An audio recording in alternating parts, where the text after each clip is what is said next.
Hi everyone, I'd love to be doing Motivating Mondays today live, but unfortunately I'm traveling and not available at our usual time.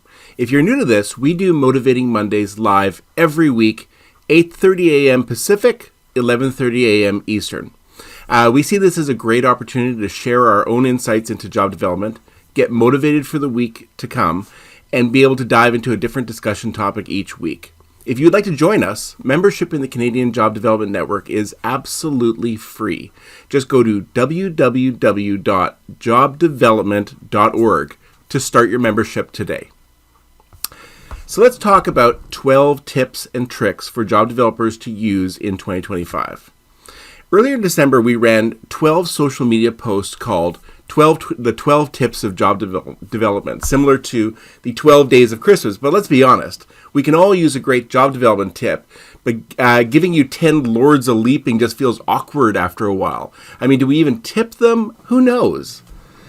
To give you a little more support in 2025, we've gathered together all these tips, and I think that there are strong suggestions here to help you better prepare your clients for job search, build stronger relationships with employers, to better understand your local labor market, and to achieve stronger employment outcomes. So let's dive into the 12 tips of job development. Tip number 1, go through your census data for your town or city and identify the 10 industries that employ the most people in your community. Then create a corresponding list of local employers that fit each one of these industries.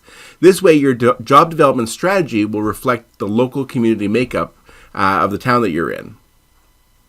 Tip number 2, encourage job seekers to apply for jobs that ran 3 months ago.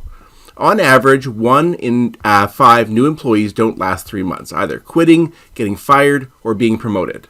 By applying for a job that ran 3 months ago, your client or student might find a job opportunity before the employer has even thought to post it, therefore eliminating potential competition. Tip number 3. Small business owners and managers often create their own social media, which often gets overlooked. Job developers should identify the 100 employers that they would most like to work with and follow all of their social media. When they like and share the content, they'll be getting their name in front of local employers on a regular basis. Tip number 4. Just because job development services don't come with a fee, it doesn't mean that they don't have value. Students and job seekers pay for job development support in their commitment and their activity. Have clients complete an agreement, a contract, before engaging in service, stating what is expected of them in terms of job search activities and what they can expect from you in return. Tip number 5, block off the time in your calendar for connecting with employers by using repeating calendar appointments. This will leave you the time that is most likely to help you create employment placements and job opportunities and ensure others won't schedule your time for you. Tip number 6, each time you meet a new employer, write down a list of jobs that they currently employ people in, even if they don't have any vacancies at the moment. By compiling a database of jobs with an associated employer, sorted by knock code, when you have a client who's looking for a particular job, you can direct them to employers that employ people in their preferred job. Tip number 7, establish a Monday morning job club. This is an opportunity to build routine and assist your clients or students in preparing for a week of effective job search. It can be online or in person, but incorporate time to celebrate success, role-play employer interactions, discuss the best practices, and set goals for the week. Make it super positive, but no longer than 90 minutes. Tip number 8, coach your clients or students to apply for posted jobs as quickly as possible. Some employers start interviewing candidates as soon as resumes start to come in. Also, what does it say about a candidate's work ethic if they apply for a position on the very last day, on the very last hour a job posting is open? Tip number 9, when meeting with employers for the first time, focus on discovery. Rather than pitching your clients or financial supports, introduce yourself and ask questions about their organization, what makes them different, learning about their strategy, strengths and challenges. This way you can discuss how your clients and your supports can address this employer's challenges, but also support their strengths. Tip number 10, act like a talent agent when marketing your clients.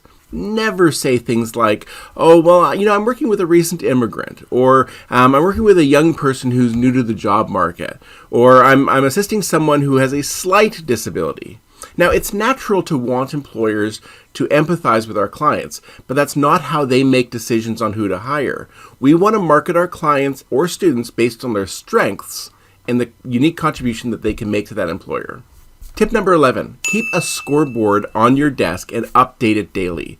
When you're scouting employment opportunities, you're competing with yourself. So you should be able to see at a glance how many employers you've contacted, how many job postings you've collected, how many employment outcomes you've got, and to see whether you're falling short or meeting or exceeding your goals.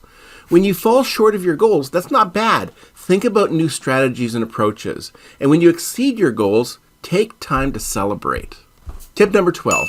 Take time to give thanks to your best employers through emails and texts and social media and impromptu visits. Thank them for the clients that they've hired in the past, their efforts to be an inclusive employer, and their leadership in the community. If all we ever do is market students, our work becomes transactional. By taking time to appreciate our best employers, we're building our relationship with them. I hope you find these 12 tips helpful in your job development and employer engagement. If you haven't had a chance to take the workshop, Developing a Comprehensive Approach to Job Development, we've uploaded an online version to www.jobdevelopment.org. It's about 3.5 hours, and up until the end of January, we're offering everyone who takes it a 30% discount on registration. To all of the members of the Canadian Job Development Network, I just want to thank you for your support and participation in the past year. I've always believed that job development requires a very special set of skills, and I'm excited about the topics that we can cover in the new year. In the next few days, I hope you have time to relax and enjoy time with those you love. Happy New Year, everyone.